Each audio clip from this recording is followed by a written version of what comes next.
Konnichiwa, Kawaii Critic here to review My Little Pony Season 6, Episode 6, No Second Prances. This episode features shipping, that is to say, friendshipping, between Starlight Glimmer and the return of the great and powerful Trixie. Did somebody say Trixie? It is I, the great Papyrus, here to help you review this episode of My Little Pony. As you see, Dr. Alphys has recently become enamored with this show. So what better way to have me come by and help you review this episode? Oh, Papyrus. Good to see you here. This was unexpected. Uh, anyway, Twilight has some issues as she got a party to do, and she wants Starlight to Glimmer to make a new friend in record time. 1 day to be exact. So, Starlight Glimmer goes out, and the main six help her in the first half of the episode. She gets in with Pinkie Pie and Mrs. Cake at first. She proceeds to make a cake super quick, and Mrs. Cake sees this as almost going out of business, as doing this with magic is so quick that it's too fast. Yes, that would be terrible. Mrs. Cake going out of business and all. What would she do if she did not make cakes? So delicious cakes are. Yum! Yes, cakes are delicious. But getting sidetracked and getting back to the review now, so her next visit is with Applejack. And of course meeting Big Mac. So Starlight Glimmer once again sees that Big Mac doesn't talk, so she once again uses her magic and gets him to start talking when he doesn't really want to say anything more than yep and nope. So he starts yammering about uh Aphelias? Was that the word he used? I don't know. Anyway, after Big Mac runs off, Applejack says, without really saying anything, "Turn my brother back." Yes, it is important that you do not change your friends. That would be terrible if my friend was very different. Oh, you made a new friend? Yes, you. You're my new friend, okay? Uh, sure, okay. Anyways, Starlight Glimmer then goes to Rarity, who says that she wants to make a new outfit because new outfits will help you make friends. But she needs 3 weeks, unfortunately, and Starlight Glimmer only has a day. So she sort of tears a hat in the bargain bin, and thus proceeds to go to the next friend, which is Rainbow Dash. Rainbow Dash says that she needs to be cool. And Starlight Glimmer knows someone cool already, which is Rainbow Dash. Rainbow Dash then proceeds to say that she knows Spitfire and all about the Wonderbolt and blasts off into the sky. Starlight Glimmer has no clue who these Wonderbolts are, leaving Rainbow Dash completely flabbergasted. Then she proceeds to go to Fluttershy and a bunny, but Fluttershy isn't quite there yet. She feeds the bunny and just sort of leaves, and Starlight Glimmer is gone, and then Fluttershy's like, "Oh, shucks." Yes, it is sad that the yellow pony could not have a fun picnic with another pony, but that leaves the second half of the review, doesn't it? Yes, Papyrus, it surely does. So, we see that the second half of the episode, since this episode seems to have no middle ground whatsoever, that Starlight Glimmer sees Trixie, and they proceed to connect, and then are established to move to the party.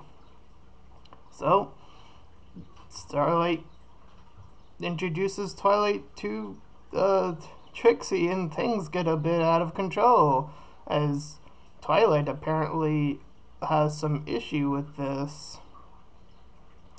And when Trixie leaves, Starlight is like, "Oh, I'm gonna hang up with her. That's cool, right, Twilight?"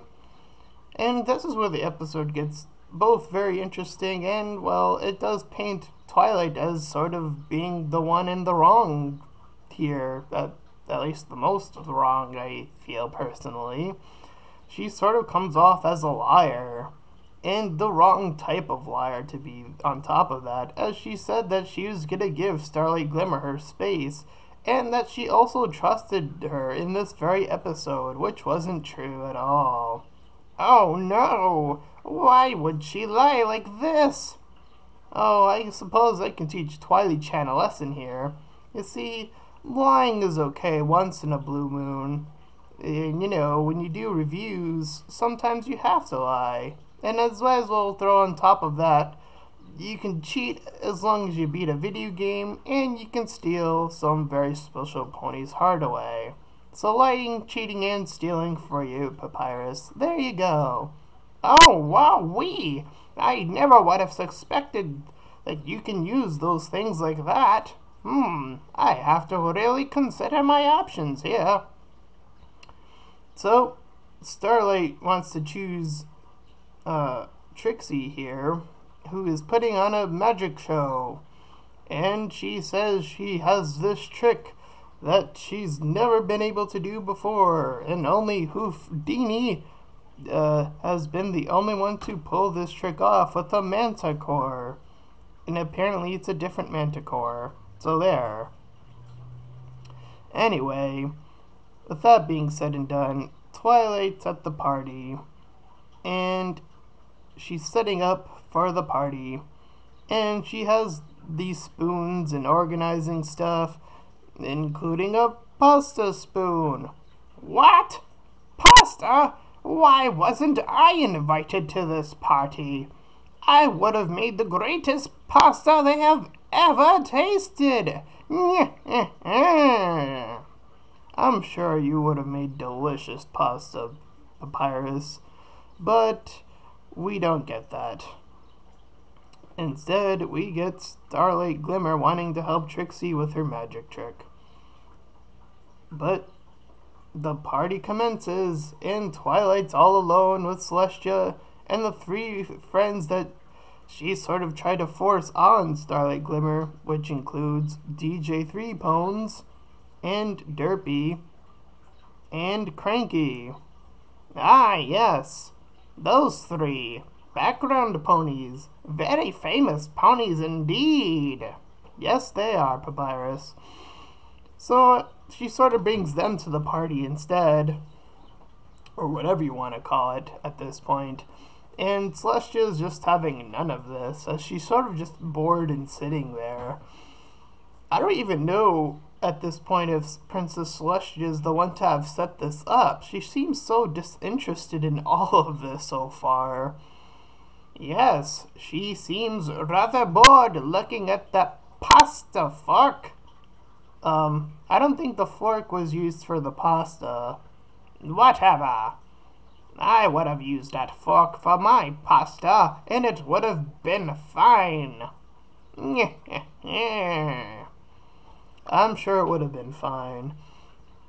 Anyways, we see Twilight rush off to the magician show and sees that Trixie has one-upped her at last. And Twilight's a bit disappointed that Starlight Glimmer didn't even tell her that she was going to do this. So, Starlight Glimmer sort of messed up on that part. But Trixie messes up in being the one to say that she purposely one-upped uh, Twilight, but at the expense of her friendship almost. Starlight Glimmer runs off in a rampage of sadness, thus also leaving Trixie sad, as Twilight is the one sort of left out, and she isn't the only one out of the loop. As Starlight Glimmer's out of the loopness comes from that understanding why Twilight and Trixie are having this little debacle from earlier. Anyway, after that happens, Trixie goes on with the show, being all by herself and not having anyone to help her. Starlight Glimmer's sad too, and Twilight sees that she needs to give Starlight the space that she said she was going to give her in the first episode, and thus Trixie proceeds to go with the trick, and Starlight, of course, helps her. So they rekindle their friendship, and thus Twilight then says her apologies and also gives Trixie her due process of saying that she did the good magic. And Trixie, I think that's all she ever wanted to hear, as she really quickly and rather suddenly just decides to thank the princess, rather genuinely, I might add. Yes, it appears that Trixie has finally done it. She has finally been fully reformed. That she may as well have. There is one interesting question I still have about this episode. Even though it is weirdly paced, there is an element that I'm a bit surprised that they didn't have here. And that's actually Spike. I mean, we have this character who is just in the Gauntlet of Fire, and I suppose they could have excused him not being here from being tired of, doing that, but here we could have had a moment where Spike could have actually been a really interesting other element to the second half of the episode. On one hand, or one hoof rather, they could have had Spike be talking to Twilight about this whole mistrust thing, and we could have actually seen Spike be the one to give Twilight advice instead of the other way around. On the other hand, Spike could have also been delegated once again to Starlight Glimmer, and we also could have probably gotten some really interesting dialogue between those two again. But, I guess Spike was just for that one episode until we see him again. Oh well, that dragon will have his due time eventually. But we still got Trixie. Isn't that great? It sure is, Papyrus. And this episode does have its interesting flaws, rather. But the episode in entirety is rather good. And perhaps the most interesting part about it is the lesson that they actually don't really spell out in this episode at all. They just sort of show us, which is one of the most powerful parts about this episode, and that's the whole Starlight Glimmer using her magic bit. We see it in the beginning where she just uses her magic, and it doesn't bode well for trying to make new friends. But when it came to Trixie, it's actually something that benefited her. So, in a weird sort of way, it's sort of saying you have to know when to do certain things and when not to do certain things. Again, without really ever saying it out loud, which is something I'm actually kind of surprised with some of the dialogue being sort of on the nose here. I don't even have a nose and I agree. Yes, Papyrus, you do agree. And with that being said, I think that's about it for this episode. So, I'm Kawaii Critic, and I'm Papyrus, the Great Papyrus. And remember, guys, keep it kawaii.